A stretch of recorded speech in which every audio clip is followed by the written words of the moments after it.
After a sometimes difficult G20 presidency, it's a huge win for South Africa's leader Cyril Ramaphosa. We should not allow anything to diminish the value, the stature, and the impact of the first African G20 presidency.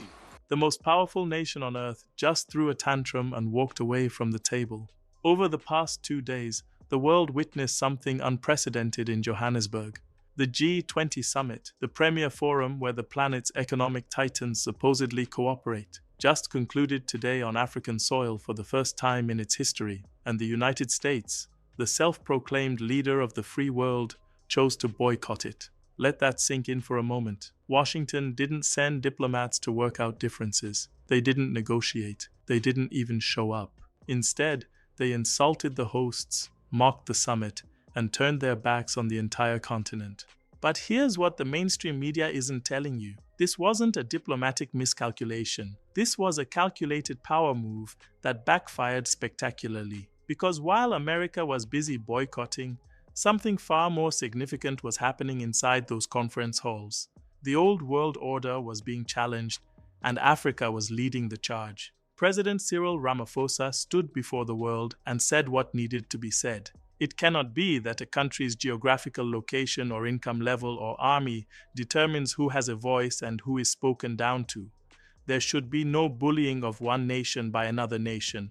We are all equal. Those words weren't just rhetoric. They were a declaration, a line in the sand. Senior American officials had dismissed South Africa's summit as the G100. Too many guests, too crowded, too chaotic. Translation: too many black and brown voices at a table that was supposed to remain exclusive. Too much democracy in a club built on hierarchy. Too much change too fast for those who've controlled the conversation for decades. But if you think this drama is just about hurt feelings over a guest list, you're missing the entire chess match unfolding before our eyes. What we've witnessed over these past 48 hours is the culmination of a 140-year-old struggle. A fight that began when European powers carved up Africa without a single African in the room. And to understand why South Africa invited 42 countries to this summit, why Washington panicked, and why this moment matters for every person on the continent, we need to go back to where it all started: Berlin. Picture this: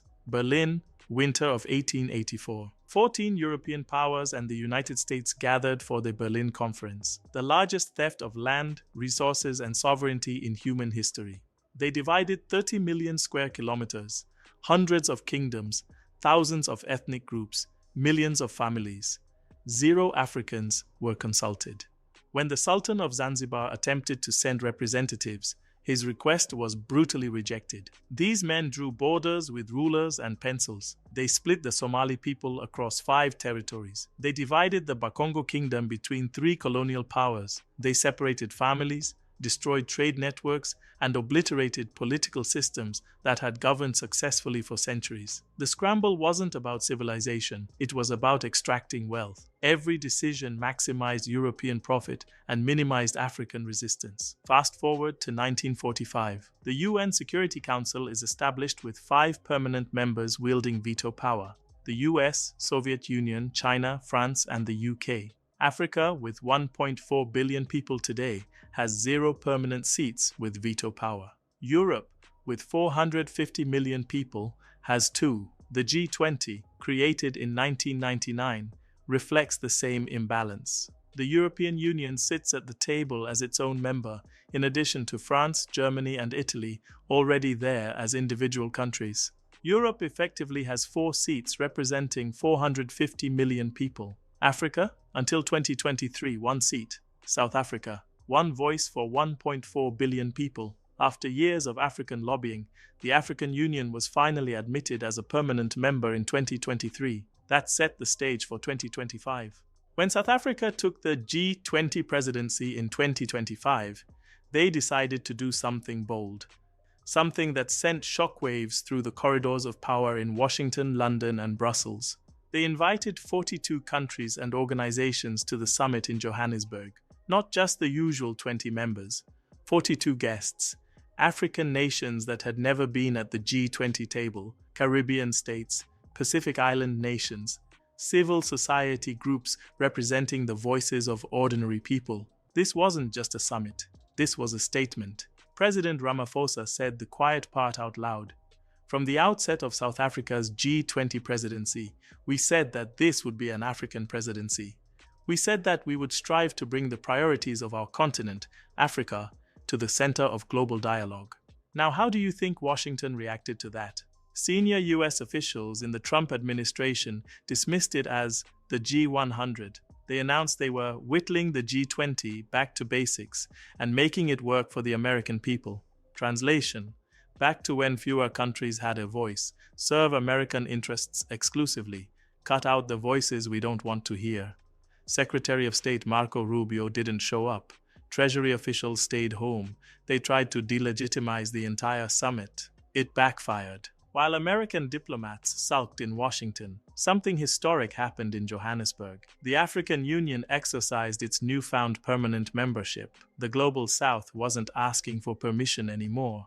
They were building the future without approval. For decades, the West championed multilateralism and the rules-based international order. But the moment those institutions start including voices that challenge Western priorities, suddenly it's about efficiency and keeping the forum functional.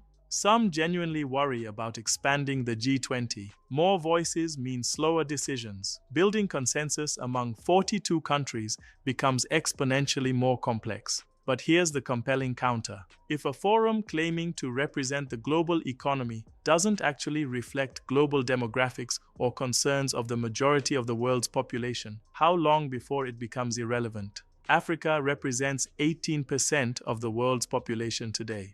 By 2050, that's 25%, 1 in 4 human beings. The continent holds 30% of the world's mineral reserves, 65% of the world's arable land, and the world's youngest population. Yet Africa had one voice until 2023. Does that reflect global economic reality or a vestige of a colonial past? And that brings us to the real chess match happening here, because South Africa isn't just hosting a summit. They're executing a coordinated grand strategy across multiple platforms simultaneously, and it's brilliant in its sophistication. Layer 1, the G20. Use the presidency to push African priorities to the forefront: debt relief, climate finance, critical minerals, energy transition, infrastructure development. Force these issues onto the agenda where they cannot be ignored or dismissed. Make the world's most powerful economies engage with African concerns on an equal footing. Layer 2, the African Union. Now, a permanent G20 member as of 2023, the AU can represent all 55 African countries collectively, not just South Africa alone. This transforms the dynamic completely. Instead of one African voice easily marginalized by European and North American powers, you now have an organization speaking for 1.4 billion people with the institutional legitimacy to demand attention. Layer 3, BRICS. South Africa leverages its position in BRICS alongside Brazil, Russia, India, China, and now expanded members including Egypt, Ethiopia, Iran, Saudi Arabia, and the UAE, to amplify global South voices and construct alternatives to Western-dominated financial systems like the IMF and World Bank. When BRICS nations collectively represent over 45% of the world's population and increasingly significant economic weight, they cannot be dismissed as a marginal bloc. Layer 4, regional integration. The African Continental Free Trade Area, launched in 2021, creates a single market of 1.4 billion people with combined GDP of over $3.4 trillion. This gives African nations collective bargaining power they've never possessed before. This is what I mean by chess, not checkers. While Washington focuses myopically on shrinking the G20 table back to a manageable size where American interests predominate, Pretoria is building multiple alternative tables and systematically linking them together. They're creating a network of overlapping institutions where African voices cannot be marginalized, ignored, or overruled by traditional powers. The genius of this strategy is redundancy. If one forum proves unresponsive, there are others. If the G20 becomes deadlocked, there's BRICS. If BRICS faces internal contradictions between China and India, there's the AU and regional organizations. No single point of failure can derail the broader agenda of African empowerment and global South coordination. Now, let's talk about what South Africa actually fought for at this summit, because the specifics reveal everything about the competing visions for global governance. South Africa's G20 presidency focused on four main priorities that directly address the most critical challenges facing Africa and the global South. First, disaster resilience and climate justice. This isn't just about responding to hurricanes and floods. It's about confronting the fundamental injustice of climate change. Africa contributes less than 4% of global greenhouse gas emissions, yet the continent suffers disproportionately from climate impacts. Droughts devastate agriculture across the Sahel. Cyclones destroy infrastructure in Madagascar and Mozambique. Rising sea levels threaten coastal cities from Lagos to Mombasa. Meanwhile, wealthy nations that industrialized by burning fossil fuels for 2 centuries have pledged $100 billion annually in climate finance to help developing nations adapt and transition to clean energy. But those promises remain largely unfulfilled. The money doesn't arrive, or it comes as loans rather than grants, adding to debt burdens. South Africa demanded accountability. Either deliver the promised funds or admit that climate justice is just empty rhetoric. Second, debt sustainability and financial justice. Many African countries are drowning in debt to Western creditors, Chinese lenders, and international financial institutions. Zambia defaulted. Ghana required an IMF bailout. Kenya faces crushing debt service payments. Nations spend more servicing external debt than on healthcare or education combined.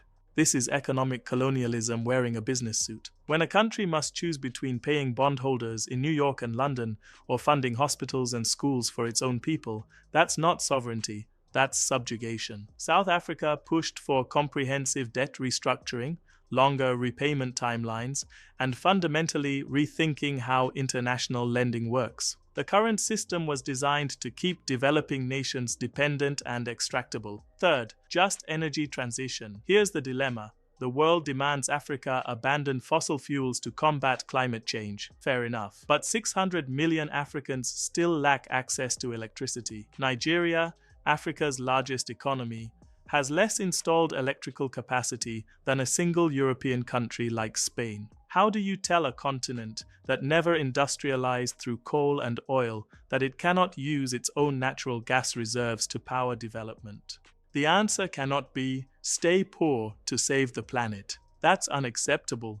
The transition must be just, meaning wealthy nations that built their prosperity through fossil fuels must finance Africa's leap to renewable energy. Solar panels, wind farms, hydroelectric projects, grid infrastructure, all of it requires capital. If the West won't provide that capital as grants or concessional loans, then Africans will develop their gas fields and the West can deal with the emissions. Fourth, critical minerals and value chain capture. This is perhaps the most strategically vital issue. Africa possesses over 30% of the world's mineral reserves. The continent has the lithium for electric vehicle batteries, the cobalt for smartphones, the rare earth elements for wind turbines and solar panels, the copper for electrical grids. These minerals are essential for the global energy transition and the digital economy. But here's the pattern that must end. Africa exports raw materials and imports finished products. Congo produces cobalt,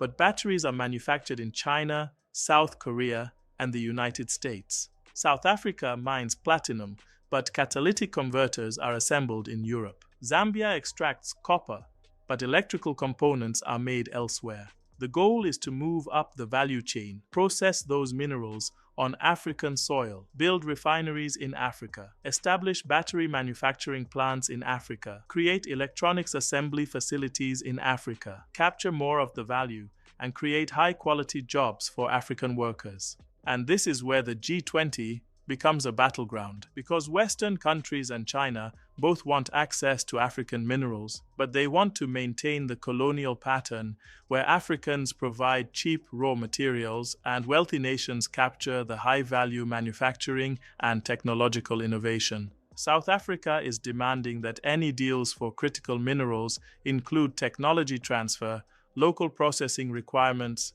and African equity stakes.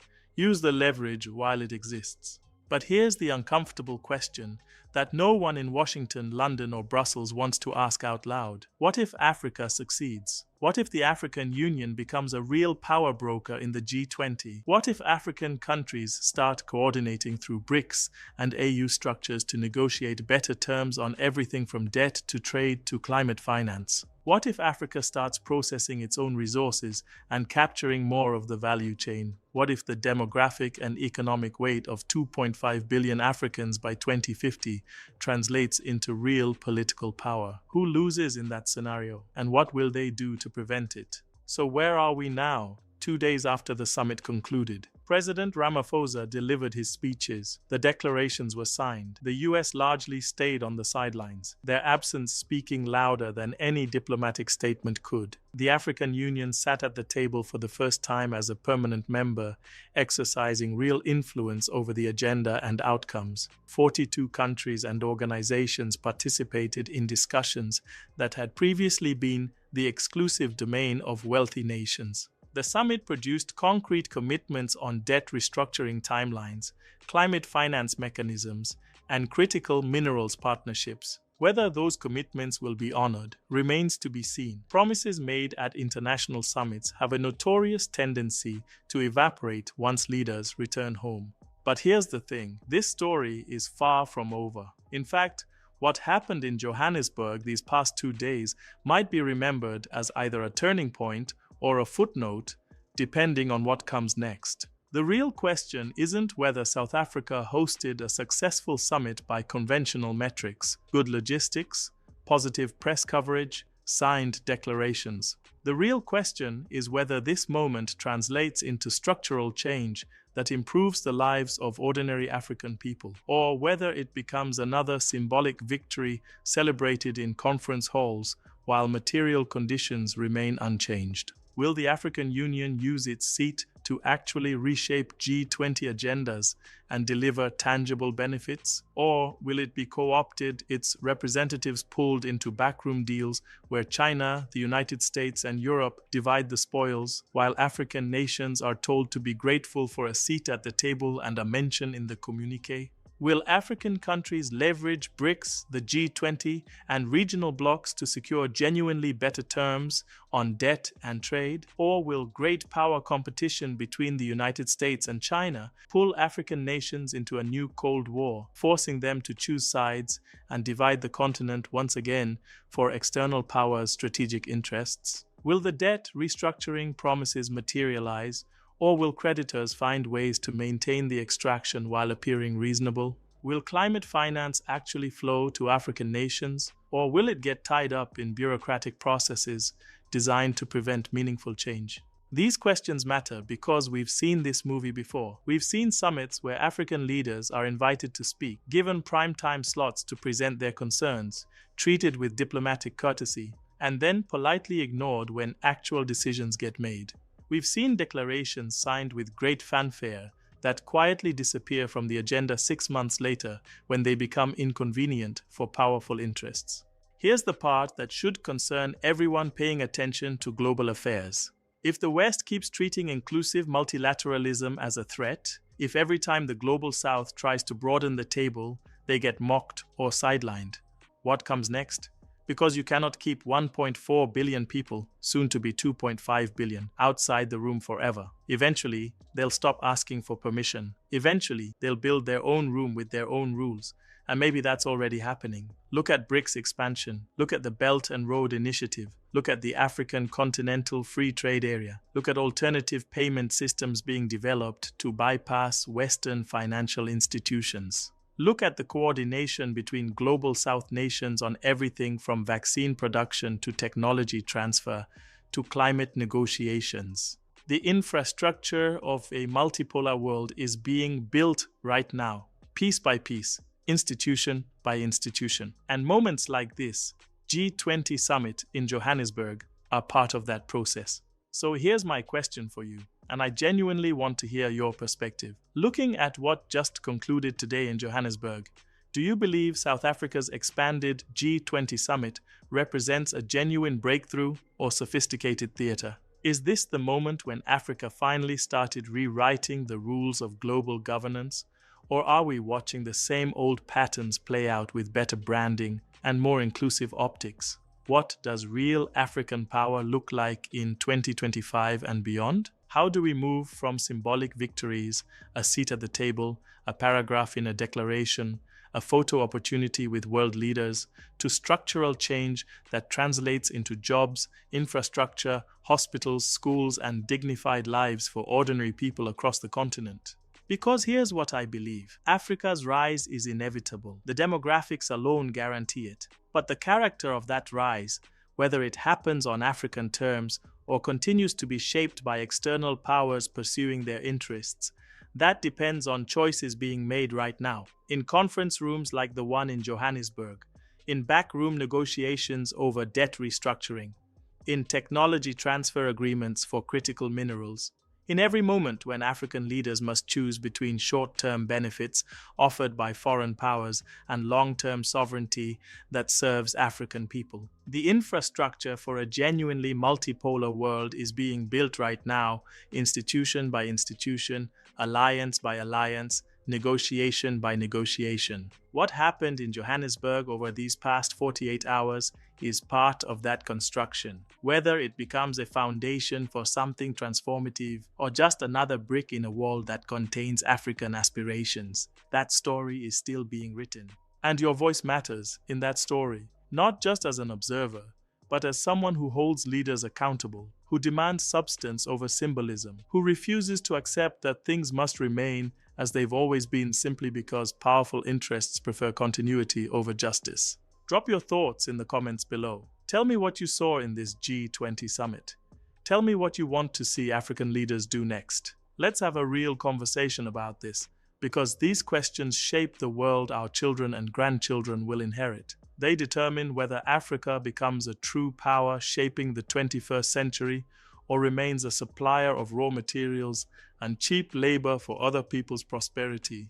If you want to understand how power really moves across Africa and the world, not just the sanitized press releases and diplomatic statements, but the actual strategies, the chess moves behind the speeches, the patterns that reveal who truly holds leverage, make sure you're subscribed to this channel. Hit that subscribe button right now. Turn on notifications, because this is just one move in a much bigger game that's unfolding in real time. The story of Africa's rise isn't about one summit or one speech or one symbolic victory.